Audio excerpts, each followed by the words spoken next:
I think it's important for particularly protecting parents, but also other professionals to have an idea of what are sort of the baseline things that we can be looking for that tell us, yes, this is a go, this is a safe, progressive motion we're going to go into, or let's put a big warning sign up and put a halt to this for a minute. From a legal perspective, since I'm not a mental health professional, I look at whether or not there might be red flags that this parent might abduct a child yet again. There is research that would indicate that there are certain specific red flags that are inherent in parents who abduct or retain their children. Some are related specific to the parent themselves. Some are more related to the laws related to the other country or the contacts to another country, things that a parent cannot control themselves.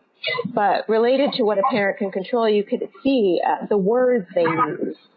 Do they send emails or texts or make statements to the other parent, the child, or other third parties that would indicate they're planning to take the child overseas? Are they doing things like closing out bank accounts? Are they selling properties? Are they terminating leases? Are they taking steps that might indicate that they really haven't themselves made progress to the point where they can be on the same page as the other parent and the child and meaningfully engage in a process because they themselves are still in the place where they originally took the child overseas, and now they're still there and they're still exhibiting the same risk factors, the same red flags that would indicate that they're going to do the same thing yet again.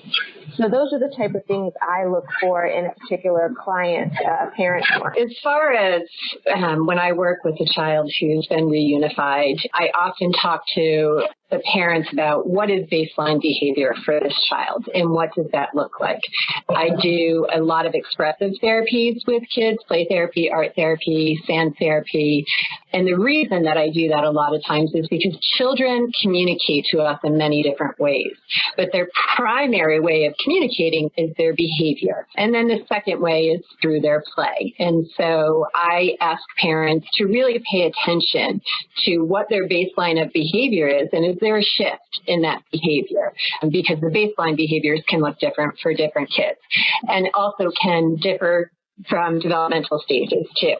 And so we look at the baseline, and then we look at, as the reunification process is happening for the child, is there any regression in that baseline of behavior? Is there a change in their behavior that they're trying to communicate something with us? As far as working with the parent who has primary custody, I often encourage them to look at the children through different lenses. One is through a trauma lens.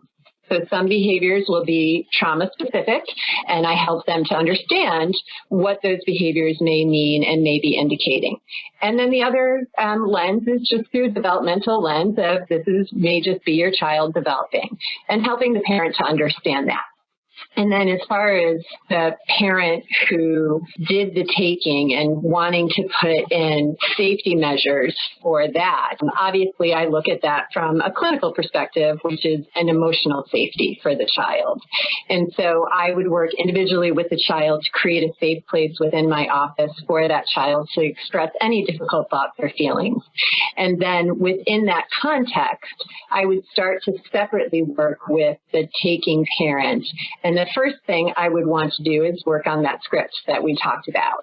And what does that script look like? And is the taking parent able, depending on the situation, of course, because everyone is different, able to stick to that script and take responsibility for certain things? I would then also encourage and talk to the child and to the left behind parent who then has custody of the child to think about secrets and what secrets mean, and encourage them to not have secrets and to not use that word, because often it's been my experience that if another abduction is going to occur, some secrets are popping up somewhere, and there's a grooming process that happens prior to the abduction, and the taking parent often sets those limits and boundaries around how many secrets will this child keep and how can I get this kid to align more, or children to align more with me, so that possibly the abduction is a lot easier to do.